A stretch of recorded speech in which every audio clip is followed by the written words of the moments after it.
Voilà, bonsoir à tout le monde. Bienvenue dans notre conférence. Bienvenue, Ishol Merit Lubumbashi, bienvenue. Aujourd'hui, nous continuons à parler du confinement. Nous continuons à parler du confinement et voir dans quelle mesure nous pouvons améliorer notre manière de vivre pour que cela puisse nous être bénéfique. Dans les séances précédentes, nous avons évoqué 10 secrets pour faire du confinement une meilleure opportunité pour sa vie. Et aujourd'hui, nous allons continuer. Nous allons donner les 13 autres secrets qui restent. Et je rappelle que nous sommes en train d'exploiter le livre de Louis Elios. Louis Elios, c'est un Français qui écrit effectivement en ces temps de pandémie et qui parle des 23 secrets pour faire du confinement une meilleure opportunité pour sa vie. Donc cela doit pouvoir nous profiter et voir comment nous pouvons bénéficier de ces moments et que cela puisse nous aider à nous développer et à développer notre communauté locale, à développer la société dans laquelle nous restons. Nous allons aujourd'hui écouter Percy Moulenga. Nous allons écouter Fernando Baleya, nous allons écouter Gabi Kunda, Mou Venceslas et Monica Moulimbi qui vont vous entretenir ce soir pour que nous puissions comprendre que ce moment que nous avons n'est pas un moment à jeter. Ce n'est pas un moment où il faut nécessairement se plaindre, mais c'est peut-être que c'est le moment de pouvoir se développer soi-même. On a assez de temps pour pouvoir réfléchir sur soi. On a toujours cherché du temps et vous savez que ça n'a toujours pas été facile de le trouver. Mais puisque nous l'avons maintenant, nous pouvons parler de confinement. Pour ceux qui veulent comprendre ou avoir beaucoup d'idées sur les secrets qui ont été développés bien avant, nous vous renvoyons sur notre page Facebook World Merit Lubumbashi. Et vous allez déjà trouver les 10 secrets qui précèdent. Maintenant, nous allons continuer et parler des 23 et des 13 autres qui restent plutôt. Sans plus tarder, je vais donner la parole à Percy. Je commence par Percy Moulenga. Percy Moulenga, c'est un étudiant. Il est étudiant à ESIS, École supérieure d'informatique Salama. Et là, il étudie l'administration système et réseau. Voilà sa partie de prédilection ou bien son domaine de prédilection en termes d'informatique.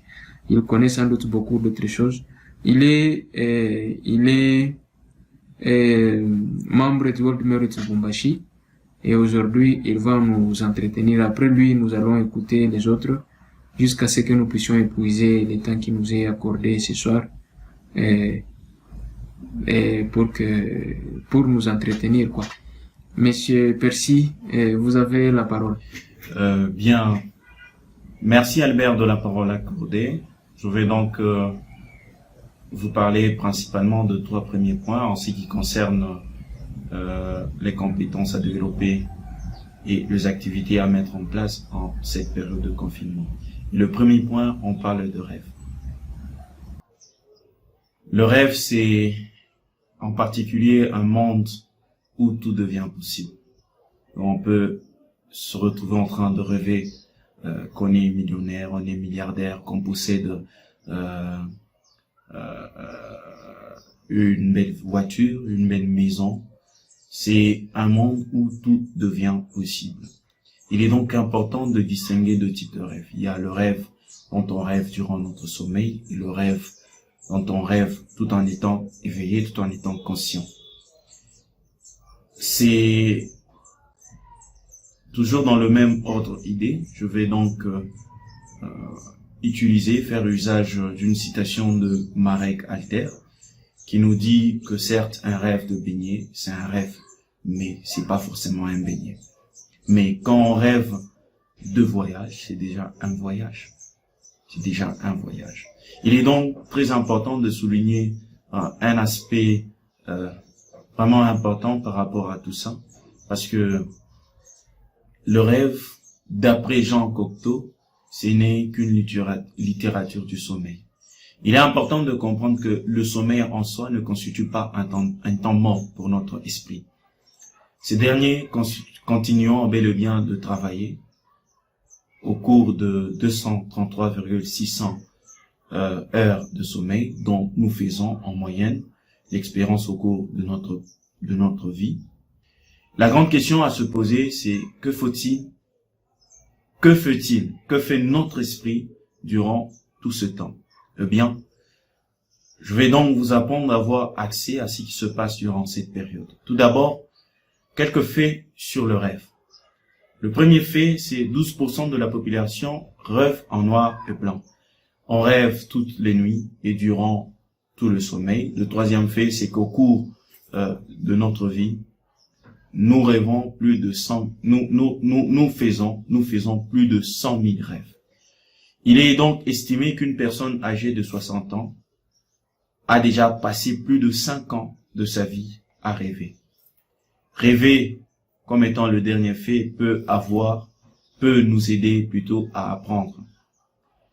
C'est ainsi que nous allons parler de rêves en disant que les rêves sont incroyablement utiles en tant qu'outil d'introspection.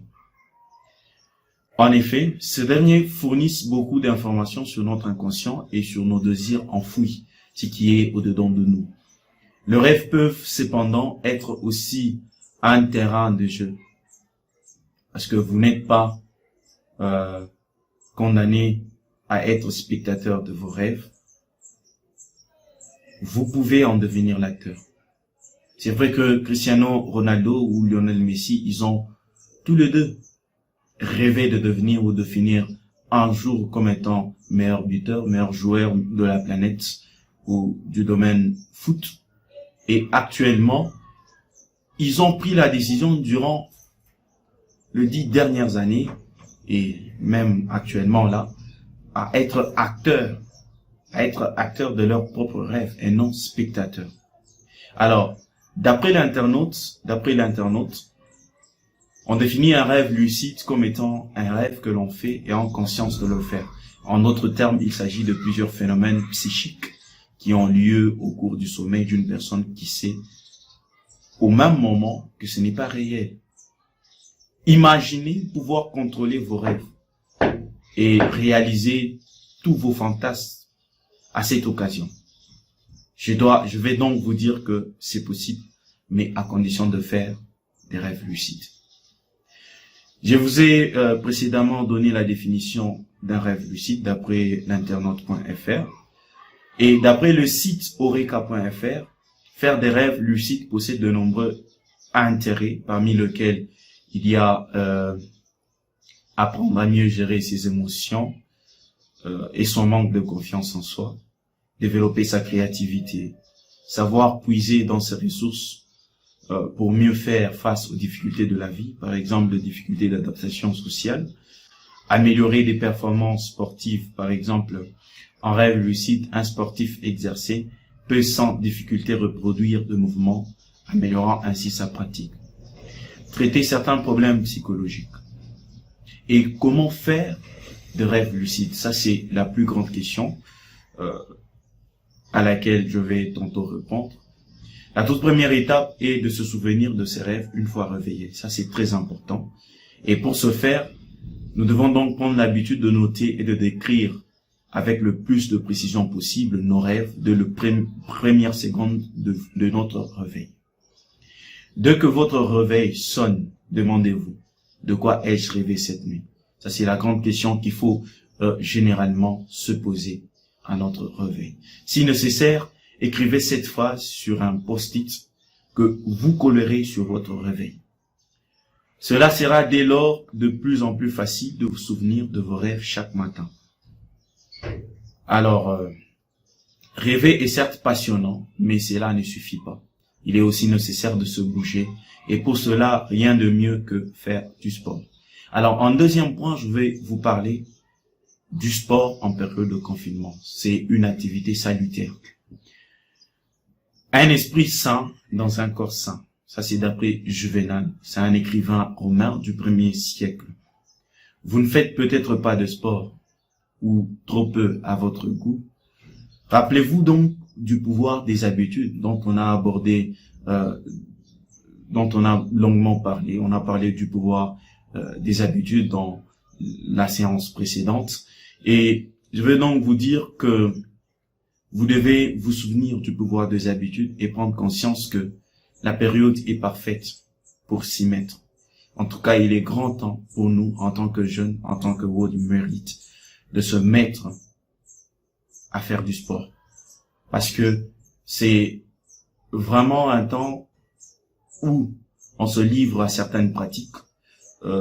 Précédemment, on a parlé pratiquement de la consommation, d'avoir une alimentation saine.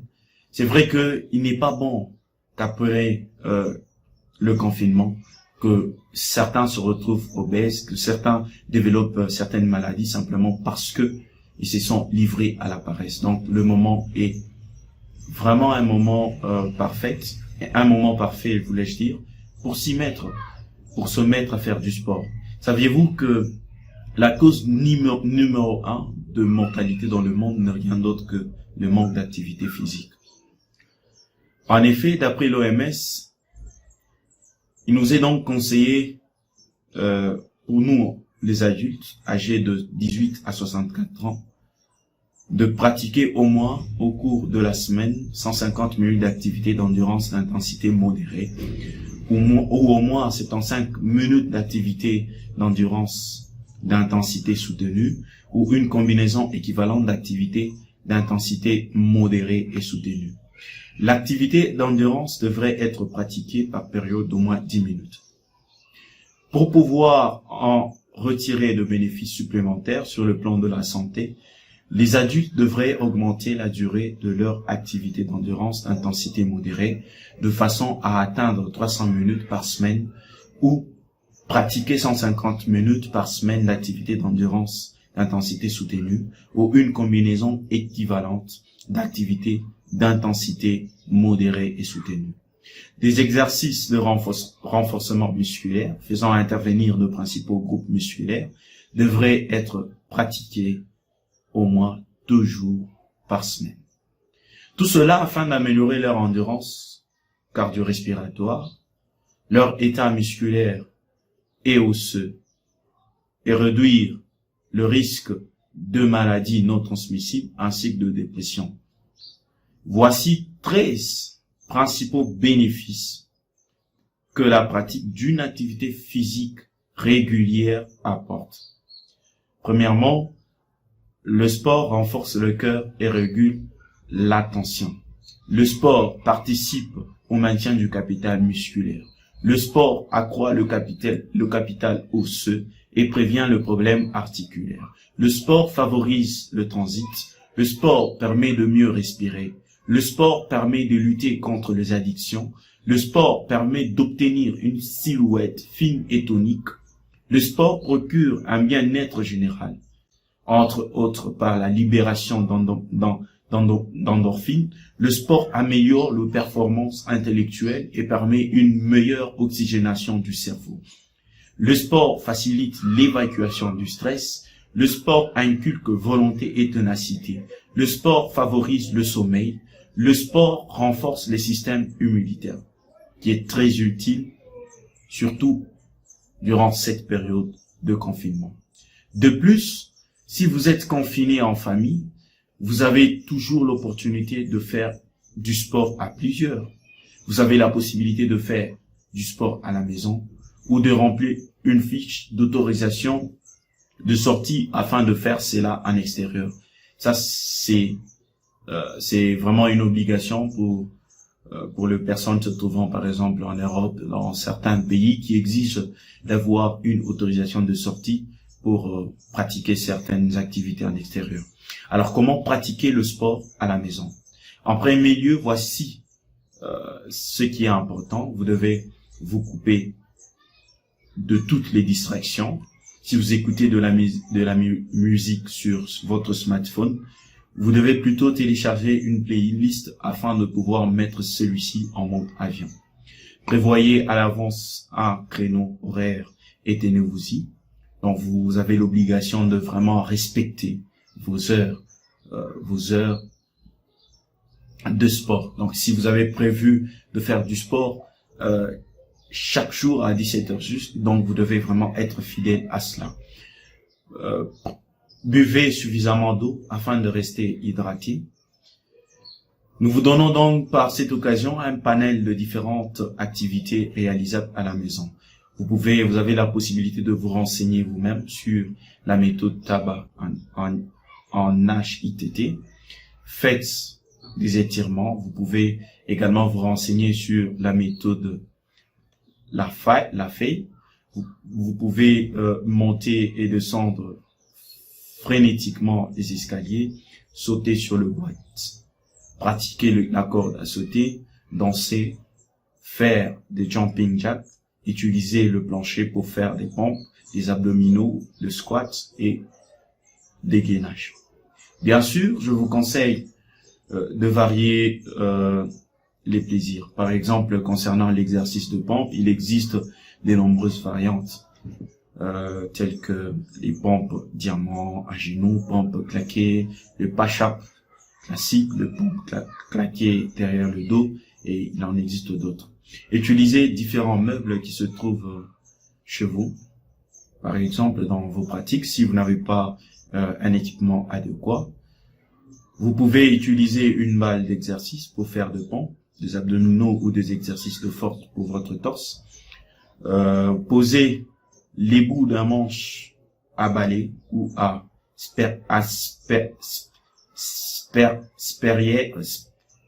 vous pouvez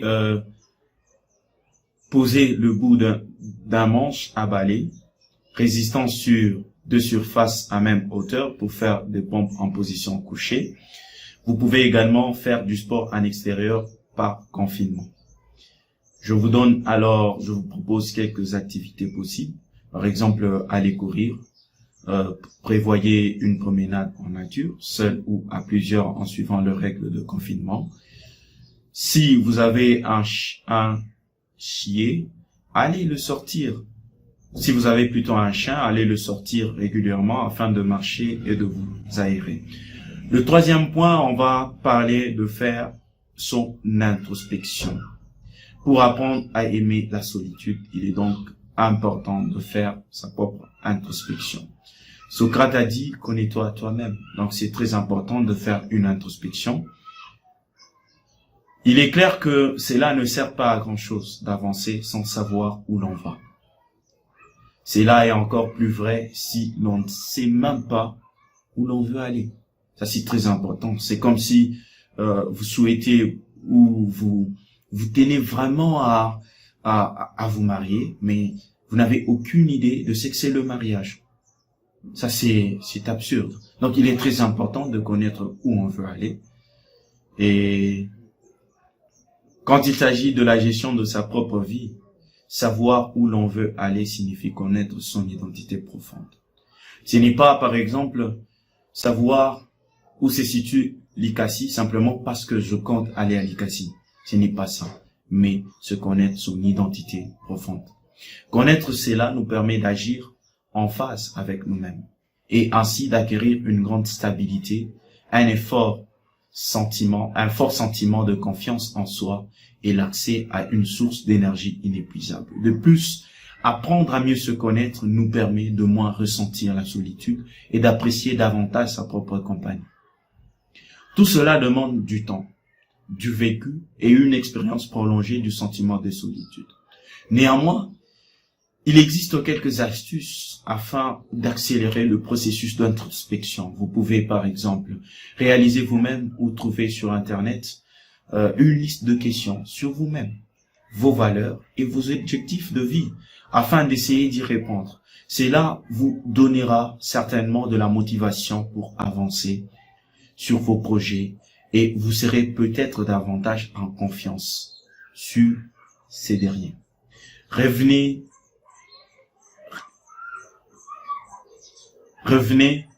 par l'écriture ou par toute forme d'art sur des expériences antérieures qui vous ont marqué, puis écrivez toutes les leçons que vous pouvez tirer de ces événements.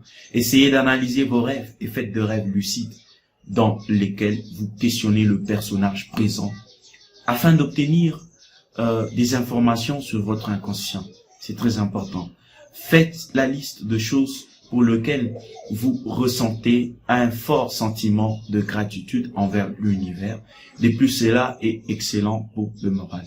En effet, d'après de nombreuses études, le sentiment de gratitude est incompatible avec le malheur. Faites de tests de personnalité reconnue, dont le sérieux n'est plus approuvé, afin de cibler vos goûts, vos points forts et vos points faibles. Par exemple, le test de MBTI, qui est l'un des plus sérieux à ces sujets. Vous pouvez également faire d'autres tests en ligne, tels que le test psychotechnique, des tests d'orientation professionnelle, afin de connaître quel métier pourrait vous convenir, ou encore de tests de quotient intellectuel. Attention tout de même, la majorité de tests de quotient intellectuel sur Internet ne sont pas fiables. Donc c'est très important de souligner cet aspect de la chose. Mais surtout, c'est le bon moment pour identifier vos cycles circadiens. Voici donc la définition de cette expression. Le mot circadien ou cycle circadien signifie tout simplement rythme biologique d'une période d'environ 24 heures. Le terme vient du latin circa, qui signifie presque, et de di signifie jour. De tels rythmes biologiques existent chez tous les êtres vivants, bactéries comprises, et se manifestent par des variations cycliques d'un grand nombre de paramètres physiologiques. C'est très important. Alors, de manière générale, voici les instants clés de notre cycle circadien, de nos cycles circadiens. Les horaires sont variables d'un individu à un autre et correspondent ici à ceux d'un individu moyen. Voulais-je dire, je m'excuse. 6h45, il y a élévation brusque de la pression sanguine. 7h30, il y a la sécrétion de mélatonine qui cesse. 8h30, il y a les mouvements intestinaux qui commencent. À 8h30, il y a aussi la sécrétion maximale de la testostérone. À 14h30, il y a la coordination à son meilleur. À 14h30, il y a temps de réaction à son meilleur. À 17h, il y a force musculaire et efficacité cardiovasculaire maximale. À 18h30, il y a la pression sanguine qui est maximale. À 19h, il y a la température corporelle qui est maximale. À 21h, il y a la production de mélatonine qui commence. À 22h30, il y a le mouvement intestinal qui s'arrête. À 2h, il y a le sommeil qui est plus profond. Donc, on a un sommeil profond. Et à 4h30, il y a la température corporelle minimale. Alors, afin d'en savoir plus à ces sujets, apprenez ce que signifient en profondeur vos gestes manqués et vos habitudes gestuelles inconscientes grâce à ce livre, ce geste qui vous trahissent, sur un lien que Albert pourra épingler, question de vous permettre de vous enrichir un peu plus sur des sujets. Maintenant que vous savez comment mieux vous connaître, nous allons donc voir comment mieux connaître ses proches avec c'est lui qui va juste le suivant intervenant qui va juste intervenir toujours dans le cadre de 23 secrets pour mieux vivre son confinement. Je passe donc la parole à notre modérateur qui se trouve être Albert Andemi Rengue, qui est en train de coordonner cet event. Donc, je remets la parole à Albert. Albert, tu as la parole. Merci. Voilà. Merci beaucoup, Percy. Merci pour cet entretien. Merci pour votre exposé. En tout cas, cela va beaucoup nous aider. Et je suis sûr que ce que vous avez dit est déjà assez important. C'est très important pour aider chacun de nous à pouvoir s'améliorer. Nous allons directement passer la parole à Gabi Kunda. Gabi, il est élève du collège technique Mapusukeni, lui aussi membre de Old Merit Lubumbashi. Et lui aussi, il va continuer dans la même dynamique que Percy qui vient de finir, pour nous entretenir et nous aider à voir les biens que nous pouvons tirer de ce temps de confinement. Gabi Kunda, à vous la parole. Merci pour la parole. J'ai parlé des activités familiales créées là et la lecture aussi. Nous commençons par les activités familiales. Le jeu comme une thérapie familiale. Je commence par une citation. La vie est le seul jeu de société où les tricheurs soient prévus dans les règles. Gilbert Cesbron. Une seconde citation d'Aristote. On devrait proposer le jeu comme on prescrit des médicaments. Que vous soyez confiné uniquement avec votre compagne, vos parents, des amis ou que vous le soyez avec vos enfants, ces conseils peuvent sauver vos relations avec vos proches et même les renforcer solidement. Les jeux de société ne sont plus à la mode, qu'à cela ne tienne. Voyons ensemble les activités ludiques à remettre au goût du jour. Les jeux de table. Pourquoi jouer à des jeux de table? Pour tisser des liens solides. En effet, cette activité permet de bâtir des liens significatifs et de créer des souvenirs immortels. La confiance est de mise lorsque l'on joue, tout comme la bonne humeur et l'esprit d'équipe. C'est aussi une activité propice aux confidences, pour apprendre en s'amusant. Lorsqu'on joue, on doit anticiper, se demander ce que feront les autres joueurs, s'organiser, la prise en main des cartes et des jetons, calculer, réfléchir, planifier, user de stratégies et de tactiques, etc. On apprend sans se rendre compte. Pour développer son imagination, ouvrir la boîte d'un jeu, c'est pénétrer dans un autre monde. C'est entrer dans la peau d'un personnage, gravir des montagnes, être soudainement riche, ou même aller en prison. Le jeu Monopoly. Les puzzles. Construire des puzzles peut se faire en solitaire ou à plusieurs. Voici quelques-uns de leurs bienfaits d'après le site plussainlavie.fr qui pourrait vous apprendre. Les puzzles font travailler à la fois les côtés gauche et droit de votre cerveau.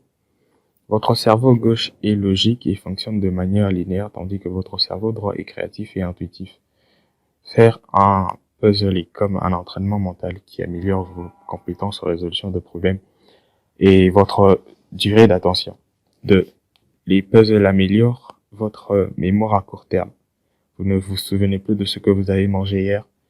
Les puzzles peuvent vous aider. Faire un puzzle renforce les liens entre les cellules du cerveau, améliore la vitesse mentale et constitue un moyen particulièrement efficace d'améliorer la mémoire à court terme.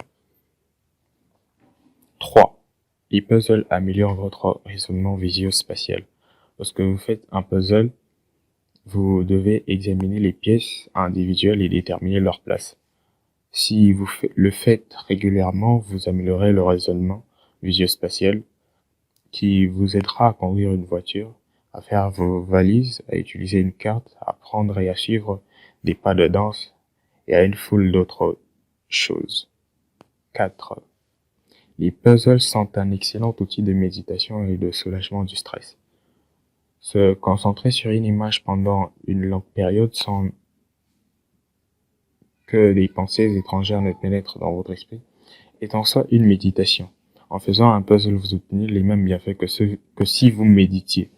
Le stress de la vie quotidienne s'évapore et est remplacé par des sentiments de paix et de tranquillité qui réduisent votre tension artérielle et votre rythme cardiaque. 5. Les puzzles sont un excellent moyen de communiquer avec la famille.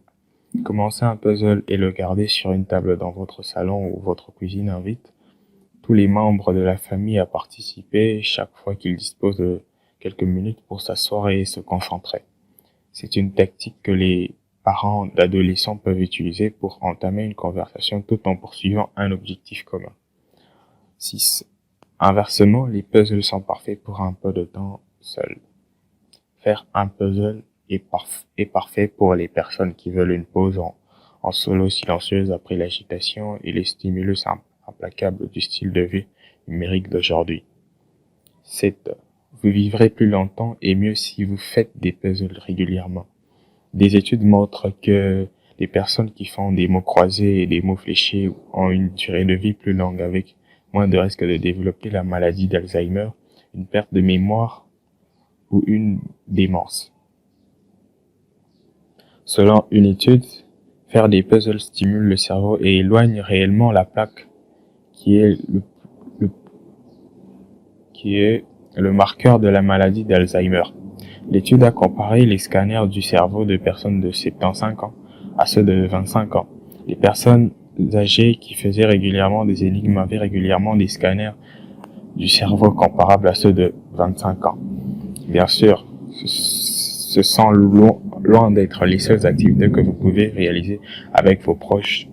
À vous de jouer et d'être créatif. Avant de clore ce point, voici quelques idées d'activités supplémentaires à tester.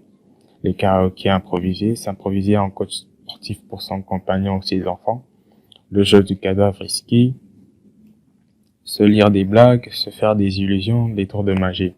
Bien sûr, il y a toujours la possibilité de laisser s'exprimer son âme d'artiste en famille ou également en solitaire. C'est ce que nous voulons voir tout de suite. Ça, le second point, créer de l'art. Créer de l'art pour s'améliorer. Pour inaugurer ce point, je vous propose 3 citations dans le livre. La vie est courte, l'art est lent, l'occasion fugitive, l'expérience trompeuse, le jugement difficile. Hippocrate. L'art est une abstraction. C'est le moyen de monter vers Dieu en faisant comme notre divin maître, créer. Paul Gauguin. Une œuvre d'art, c'est le moyen d'une âme. Maurice. Vous ne vous croyez pas capable de vous improviser artiste. Laissez-moi vous rappeler qu'un simple urinoir peut constituer une œuvre d'art d'une valeur invraisemblable. En effet, en 1917, Marcel Duchamp crée une œuvre d'art qu'il intitule sobrement Fontaine. Il ne s'agit ni plus ni moins que des quelques urinoirs surnommés autrement. Néanmoins, le 17 novembre 1999, l'un des urinoirs a été vendu aux enchères pour la somme d'1 762 500 $. Vous voyez donc à présent quelles sont les différentes formes d'art à investir en période de confinement. Le dessin. Le dessin est une forme d'expression et de communication. Il s'agit d'une façon de rester éveillé et détendu pendant que nous faisons travailler notre cerveau et que nous nous amusons en même temps. L'hémisphère gauche de notre cerveau, responsable de diverses tâches de nature logique, est activé pendant cette activité, ainsi que l'hémisphère droit, responsable de la créativité et de l'imagination. Ainsi, lorsque nous dessinons, le cerveau travaille et sa capacité est développée. D'autre part, il nous permet de nous distraire des problèmes ou des situations difficiles. En cela, le dessin a une valeur méditative. Même si vous n'avez jamais dessiné de votre vie, il n'est pas trop tard pour s'y mettre. Pour cela, rappelez-vous de la puissance des habitudes et de l'effet cumulé. Si vous passez tous les matins 15 minutes à dessiner, dans 10 ans, vous aurez dessiné au total près de 1000 heures. De quoi maîtriser cet art aux multiples bienfaits tels que, en plus de ceux qui sont évoqués plus haut, l'amélioration des capacités de concentration, le ralentissement du vieillissement du cerveau, une amélioration des capacités motrices de la main. Les origamis. D'après l'article de Barbara Simon, disponible sur le site passionance.b, l'origami est une activité récréative, artistique et créative. Bon, je m'arrête là. Je vais parler des origamis. L'origami, je pense que tout le monde a suivi la série Prison Break. C'est le morceau de papier que Michael Scofield utilisait pour voir où allait le tunnel. Je pense que vous avez vu la série, mais il ressemblait, je ne sais pas, à un canard ou quelque chose comme ça. C'est ce qu'on appelle l'origami. Je continue. Cet art a vu le jour en Chine 2 siècles avant notre ère et il a été propulsé au Japon à partir du XVIIe siècle où s'est développée cette pratique de pliage du papier avec un message symbolique et porte-bonheur. L'origine du mot origami vient de oru, plier, et de kami, papier. Quel bienfait! À l'instar du coloriage, l'origami aide l'adulte à se sentir plus détendu.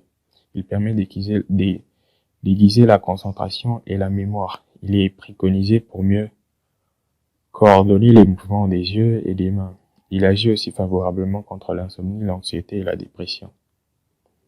Le psychologue australien Daryl Cross explique que l'une des plus grandes vertus de l'origami, c'est que cet art aide à atteindre la pleine conscience, un éveil spirituel fort.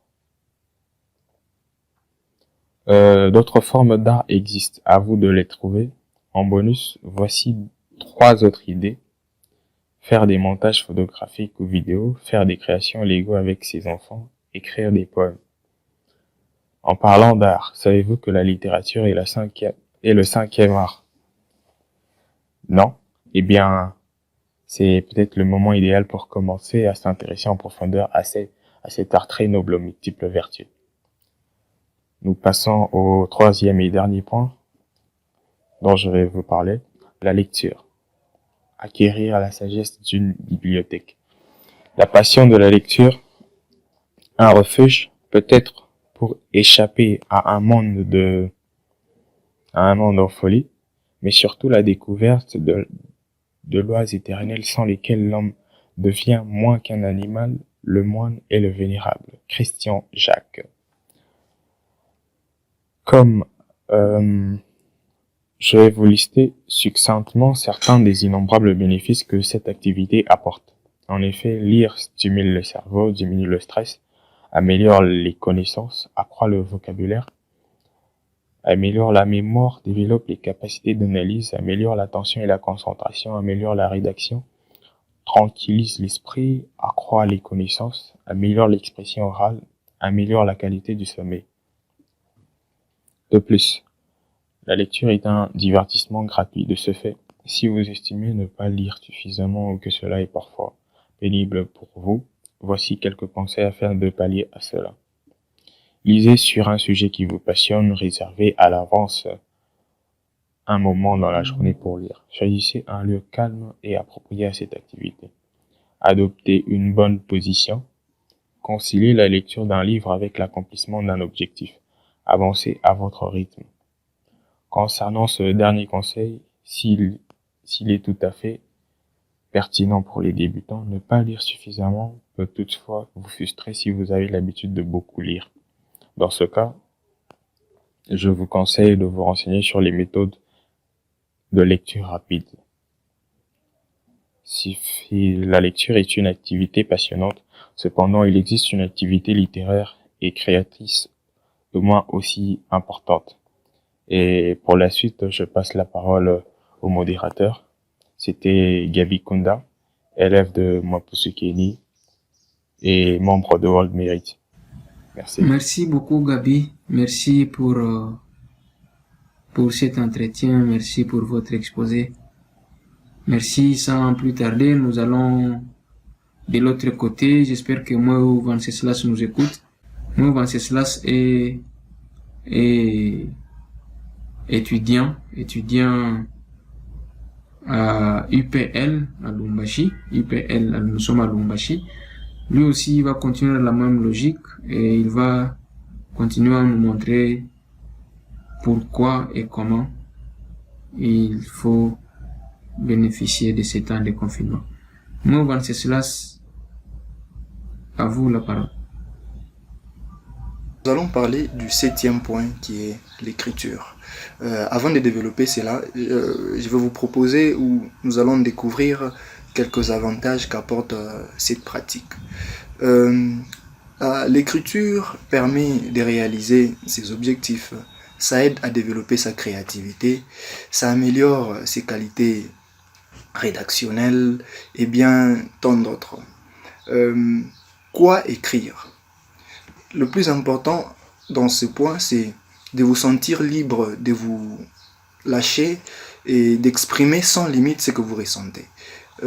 Par là, vous pouvez prendre par exemple l'habitude de noter tout ce qui vous passe par la tête, toutes vos idées dans un petit carnet ou un cahier qu'on appelle le cahier personnel. Vous voyez que c'est très important. Si vous avez des projets, vous pouvez y mettre là-dedans et ça vous fera toujours du bien.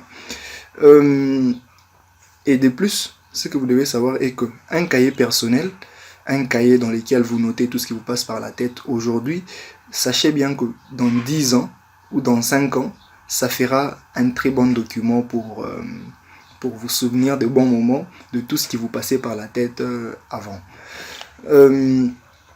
Comment écrire? Par comment écrire, ce que vous devez savoir, c'est d'abord de privilégier l'écriture manuscrite, ensuite être sincère et spontané dans ce que vous faites. Quand je parle du premier point, écriture manuscrite, vous voyez de nos jours, l'informatique a vraiment pris de l'ampleur. Tout le monde a besoin de taper sur un clavier et on a tendance à oublier le papier et le stylo.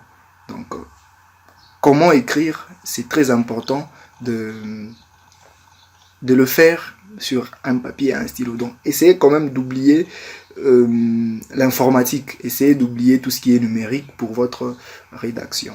Le troisième conseil de comment écrire, c'est de le faire quotidiennement.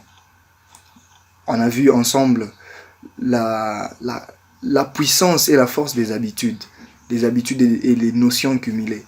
Alors, ne vous faites pas de soucis si vous n'avez pas vraiment d'inspiration. Vous pouvez écrire un paragraphe aujourd'hui, tout comme 2, si vous voulez. Le plus important, ce n'est pas la quantité, mais la régularité. C'est ça que vous devez savoir. Et bon, de toute façon, vous n'êtes pas obligé d'écrire seulement pour vous. Vous pouvez profiter et même lancer un blog et faire de l'argent en même temps. Voilà.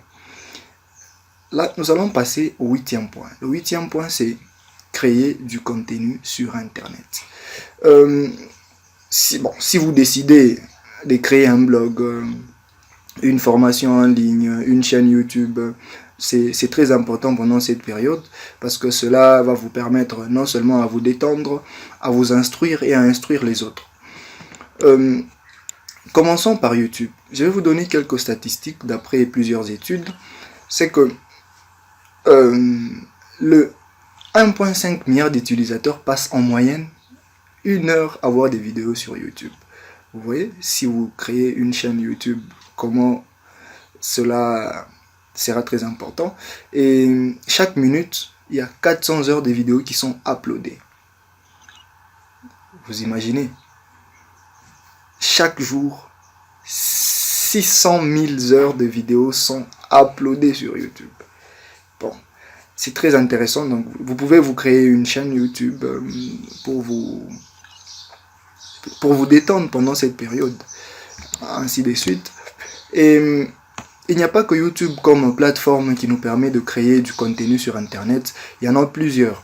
Et là, vous pouvez vous renseigner, vous pouvez taper un Google sur ça et vous aurez toutes les plateformes qui nous permettent de créer du contenu sur Internet gratuitement. Là, nous allons passer au 9e point. Le 9e point nous parle de augmenter son quotient intellectuel et sa mémoire. Très intéressant.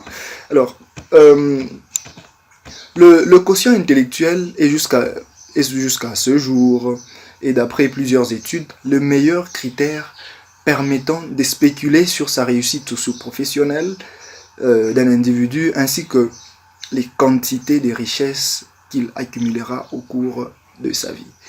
Le quotient intellectuel est le centre de tout ce que nous possédons, et le centre de tout ce que nous avons comme bien. C'est très important de l'améliorer pendant cette période de confinement. Je vais vous donner quelques astuces qui vont vous permettre à améliorer votre quotient intellectuel. Le premier astuce, c'est de méditer, la méditation. On a parlé de la méditation dans un point bien avant celui-ci. Nous avons vu l'importance. Et là, on nous dit encore que pour améliorer son quotient intellectuel, vous devez passer par la méditation. C'est très important. Non seulement la méditation, on nous demande encore de rester curieux, la curiosité. Et ça nous permet aussi d'améliorer notre quotient intellectuel. Cultiver son sens critique, manger suffisamment. Vous voyez que pendant cette période de confinement, il est très important de veiller sur son alimentation. Et cela aussi a de l'impact sur notre mémoire et sur notre quotient intellectuel. Alors, vous pouvez apprendre une langue étrangère, jouer à des jeux vidéo. Voilà, un point, je vais insister sur les jeux vidéo. Quand on nous dit que nous devons jouer à des jeux vidéo pour améliorer notre quotient intellectuel, notre mémoire, cela ne veut pas dire que nous devons prendre toute une journée à jouer. Non, là ce n'est plus intéressant. Parce que le conseil à bien retenir en parlant des jeux vidéo est de ne pas passer plus de 30 minutes à jouer. Ne passez pas plus de 30 minutes, c'est ça.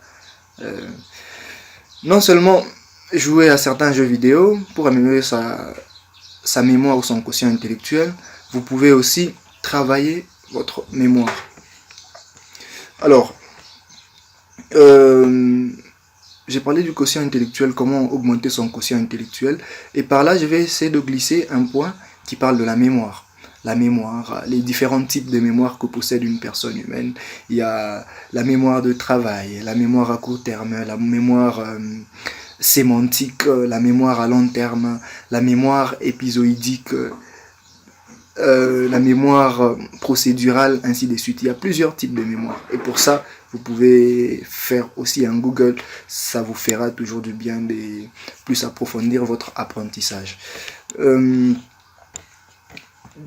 Le 10e point est le microservice ou les micro-entreprises. On va commencer par une citation française qui dit qu'il n'y a pas de sot métier, il n'y a que des sottes gens. C'est une citation française, bien évidemment, comme je l'ai dit. Avant, je vais définir le microservice. C'est quoi un microservice? Les microservices, ce sont des services, souvent d'une grande simplicité, mais qui au final nous apportent une rémunération. Et ce microservice, pour le moment, et à long terme, ça peut nous permettre à nous épanouir dans ce que nous faisons et devenir un vrai business. Un vrai business. Donc, si nous nous lançons maintenant, dans 10-15 ans, ce que nous avons créé comme microservice pendant cette période de confinement pourra nous permettre à vivre notre vie de rêve. Quel microservice, si vous n'avez pas d'idée, quel microservice que vous pouvez créer en cette période? Bon, il y en a plusieurs. D'après David Lefevre du site alfange.fr, il nous a proposé quelques types de microservices que vous pouvez créer en ce moment. Il y a le graphisme. Dans le graphisme, il y a la création d'un logo, la création d'une bannière pour Twitter. Non seulement le graphisme, il y a aussi l'audio-vidéo. Vous pouvez créer une micro-entreprise ou un microservice d'audio-vidéo, de rédaction et de traduction, de relancement, ainsi de suite. Il y en a plusieurs. Vous pouvez toutefois user de votre savoir-faire pour vous faire de l'argent et créer quelque chose en cette période. Finalement, en cette période de confinement, il est donc éminemment utile d'investir en mettant en place des simples habitudes. On a vu comment les habitudes sont très importantes. Alors là, je passe la parole au modérateur pour la suite de notre exposé. Merci beaucoup. Merci beaucoup Mwaou, merci pour votre intervention. Nous allons maintenant donner la parole à notre invité. Notre invité de ce soir, c'est Fernando. Fernando Balea est un jésuite, agent du CARF. CARF, c'est le centre à Roupe pour la recherche et la formation Oui, c'est cela. Et il est master en, je crois, sciences, gestion et conflit. Il va nous aider aussi. Je crois qu'il a bien compris que ces moments ici est très très capital pour chacun de nous et lui aussi va continuer la même logique. C'est lui qui va donc épuiser nos 23 secrets et après cela nous donnerons la parole à une autre personne pour nous parler de son expérience. Voilà, Fernando, vous avez la parole. Merci beaucoup Albert de m'avoir accordé la parole. Je voudrais commencer ma partie par cette citation du philosophe allemand Wittgenstein, j'espère bien que je l'ai bien prononcé, qui dit « Les limites de mon langage, ce sont les limites de mon univers ». Cette citation, on peut l'interpréter dans plusieurs manières. Et l'une des interprétations est celle-ci. Plus on est limité dans une langue, plus il est difficile pour nous de connaître d'autres réalités ou de savoir plus de ce qui se fait de bien dans notre culture.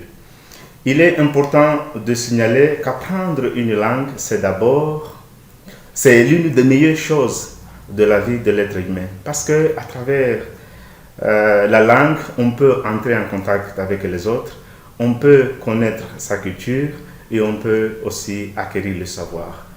Et une nouvelle langue a plusieurs avantages dans notre vie. Je vais simplement énumérer quelques-uns qui se trouvent dans les livres.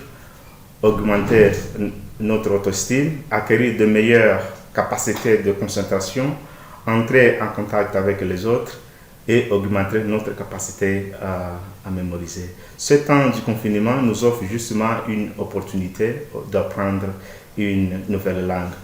Chers amis, avez-vous une langue particulière que vous êtes tenté d'apprendre pendant ce temps? Et sinon, qu'est-ce que vous attendez? Donc c'est une question, donc je n'attends pas que vous me répondiez, mais c'est bien quand même que vous y réfléchissez. L'apprentissage, je continue, l'apprentissage d'une langue est strictement lié à la gestion du temps.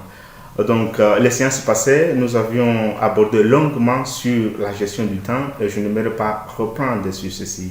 Mais si je le souligne, c'est simplement parce qu'il y a des objectifs dans l'apprentissage d'une langue qu'on se fixe et ces objectifs-là se font durant un temps. Il faut bien gérer le temps que nous avons et pendant ce temps profiter d'une manière plus efficace, quoi. Apprendre une langue, ce n'est pas facile comme nous le savons. Toutefois, il est possible d'apprendre facilement une langue sans beaucoup plus d'efforts. Mais il faudra tenir compte de quelques conditions. Il y a d'abord la discipline. Il faut se discipliner pour apprendre une langue. Par exemple, chaque jour, donc vous pouvez prendre 30 minutes ou 20 minutes de lecture et d'apprentissage. Il faut commencer par des choses si simples. Parfois, on a tendance de commencer par des choses si difficiles et ce n'est pas bon. Il faut commencer par des choses si simples et petit à petit, nous commençons avec des choses difficiles. Il faut écouter la radio et la musique dans la langue dans laquelle nous sommes en train d'apprendre. Il faut aussi écouter toujours, il faut toujours écrire, écrivez toujours les mots difficiles quand on apprend une langue. Je le dis ça me basant sur mon propre expérience. Donc si chaque jour que vous essayez d'apprendre une langue, essayez toujours de l'écrire quelque part. Donc vous allez voir, pendant 1 mois, 2 mois, vous aurez beaucoup appris sur cette langue. Donc maintenant, j'entre au deuxième point qui concerne la consommation du contenu audiovisuel. Ce point, si on peut bien le considérer, est strictement lié au point précédent parce que la consommation du contenu audiovisuel peut aussi se faire dans d'autres langues, pas simplement dans le français ou dans l'anglais, mais dans d'autres langues que l'on peut parler. Il y a des questions qu'on se pose. Comment apprendre les choses si l'accès à l'Internet est difficile pour beaucoup? Donc c'est bien d'encourager les gens à apprendre une langue à travers les réseaux sociaux, mais la question s'avère que donc plusieurs parmi nous donc n'ont pas assez de moyens d'acheter toujours les mégas dans leur téléphone. L'auteur du livre nous rappelle qu'il existe plein de disciplines à apprendre et de sujets à découvrir via des plateformes en ligne telles que YouTube. À mon avis, il faudrait d'abord utiliser des différentes plateformes en ligne pour approfondir des connaissances dans notre domaine. Et après, prendre un peu plus le temps sur la culture générale. Pourquoi je parle de la culture générale? Je parle de la culture générale parce qu'on sent de plus en plus des étudiants dans nos universités qui ont une certaine lacune dans la culture générale. Il faut quand même, pendant ce temps, on prend un petit temps pour commencer à approfondir certaines choses sur la culture générale et sur plusieurs domaines que nous le savons bien. Pendant ce temps, nous pouvons aussi regarder un bon film, télécharger des conférences et les faire pendant que nous faisons de petites choses. Par exemple, pendant la vaisselle, on peut en faisant la vaisselle, on peut aussi écouter des conférences et toute autre chose. Donc, c'est un outil qui si on l'utilise bien, ça peut vraiment nous aider à faire beaucoup de choses dans la vie. Donc, le troisième point, c'est les compétences à apprendre.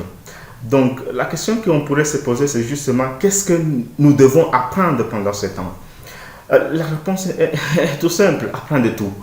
Apprendre de tout. À mon avis, il faudrait, comme je l'avais souligné avant, plus se focaliser sur un domaine que nous sommes en train d'apprendre. Et une fois qu'on se sent qu'on a acquis le suffisant, donc aller dans d'autres domaines. Parce que dans notre domaine, il peut y avoir beaucoup de choses que nous n'avons pas très bien maîtrisées et ce serait important pendant ce temps-ci le maîtriser. Donc, mais l'auteur nous propose quelques pistes. Donc, que je vais le souligner ici. Apprendre à programmer des logiciels, apprendre à cuisiner, à savoir parler, donc apprendre les techniques d'éloquence, à faire de PowerPoint. Il y a beaucoup d'étudiants qui m'ont abordé un jour qu'ils ont des lacunes pour faire des présentations PowerPoint. Ce temps, ça serait quand même un temps idéal pour qu'ils l'améliorent. Donc, il y a amélioré notre orthographe. Il y a des gens qui n'ont pas une belle écriture. Donc, il serait bon pendant ce temps de faire des exercices pour qu'ils améliorent ce genre de lacunes. Donc, ensemble, c'est ces 3 points que je voulais développer. Donc, merci beaucoup pour l'opportunité que vous m'avez accordée. Et j'espère que l'explication a été plus ou moins claire pour tout le monde. Merci beaucoup. Merci merci beaucoup Fernando. Nous sentons que nous avons eu vraiment la chance de vous avoir parmi nous. C'est un grand honneur pour nous. Volmer était très content de votre intervention et en tout cas, sans vous flatter, cela va beaucoup nous aider.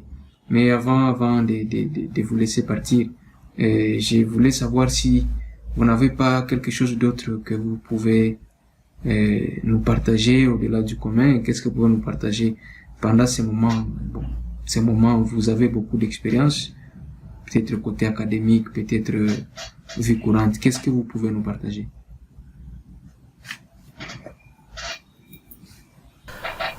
Donc, je ne propose que ce que je fais chaque jour. L'une des choses que je fais chaque jour, c'est justement à chaque fois que je me réveille, j'essaie d'écrire quelque chose. Je ne me fixe pas un domaine donné. Lorsque je me réveille, il y a un sujet et j'essaie de le développer parfois à une page ou une demi-page. Et parfois, je suis quand même étonné après 5 jours, quand je relis ce que j'avais écrit, et je vois beaucoup d'éléments très importants que je pourrais les développer dans l'avenir. Donc, je vous invite, je sais que c'est quelque chose de très difficile pour certains, Mais prenez ce temps, vous allez voir que vous aurez beaucoup apprécié de ce que vous aurez écrit dans les blagues. C'est ça que je fais et c'est ça que je pense que peut-être un jour pourrait aider aussi les autres. Voilà, merci beaucoup. Merci. Je vous ai déjà entendu, je vous ai déjà entendu parler de plusieurs langues. Parler dans plusieurs langues plutôt. Votre première langue, c'est le portugais. Maintenant, vous parlez français. Vous parlez anglais. Sans doute, vous parlez le lingala. Maintenant, vous êtes en train d'apprendre le swahili. Et comment vous faites? Quel est votre secret pour apprendre tout ça? Comment vous faites?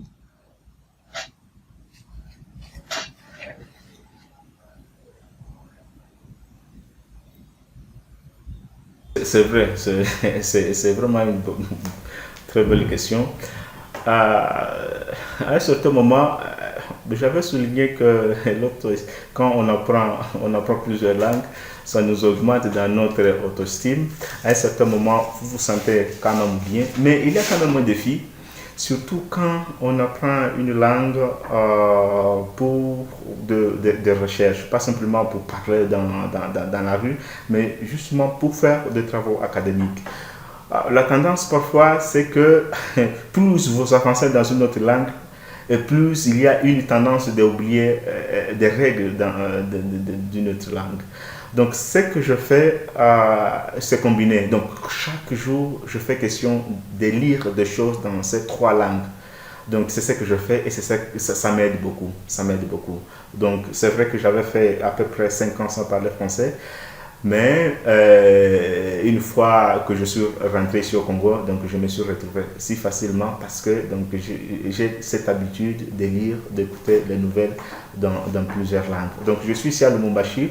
C'est aussi un défi pour moi d'apprendre le Swahili. C'est vrai que j'étais au Kenya aussi, je ne me suis pas focalisé trop, mais ici quand même la mission m'exige de l'apprendre. Je ferai un effort supplémentaire pour aussi apprendre le Swahili et qui ça peut-être apprendre aussi d'autres langues locales. Et dans tout cela, est-ce que vous n'avez pas rencontré des difficultés d'apprentissage? Non, oui, j'ai eu beaucoup de difficultés. D'abord, ce sont des difficultés de la grammaire parce que apprendre une langue, c'est aussi c'est tout un processus, donc ça ne vient pas de soi. Il y a des moments que ça demande un peu plus de temps et surtout la patience. Donc parfois on a la tendance de vouloir apprendre tout en même moment, mais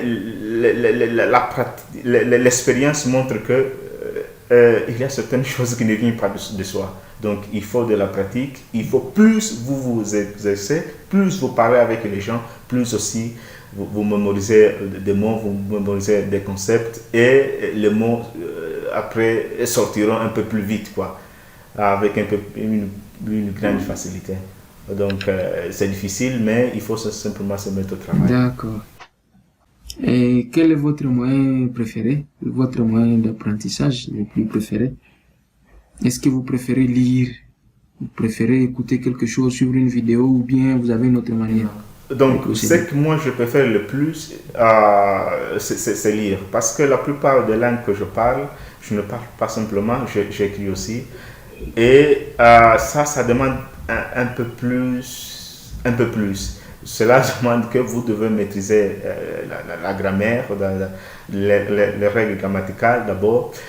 Et c'est cela que moi je préfère d'abord lire que proprement d'écouter la musique. Donc je lis d'abord, après donc je cherche à écouter la musique et suivre les films. Donc c'est secondaire pour moi. Donc d'abord c'est la lecture des livres. Voilà Fernando, un dernier mot pour nous. Vous n'avez pas de choses que vous faites dans la vie, sport par exemple, je ne sais pas, une passion que vous aimeriez partager avec nous?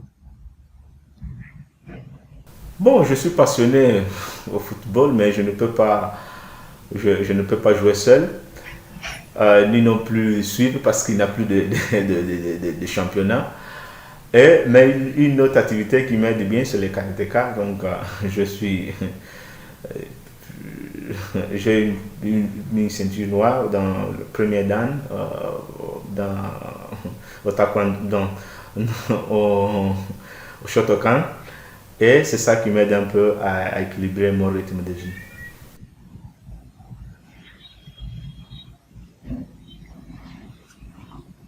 Voilà, merci beaucoup Fernando, merci pour votre Merci présence, beaucoup. merci Merci. d'avoir accepté notre invitation. Nous allons maintenant à Chypre, nous allons rejoindre Monica. Monica, j'espère que tu nous écoutes. Monica, voilà, bienvenue.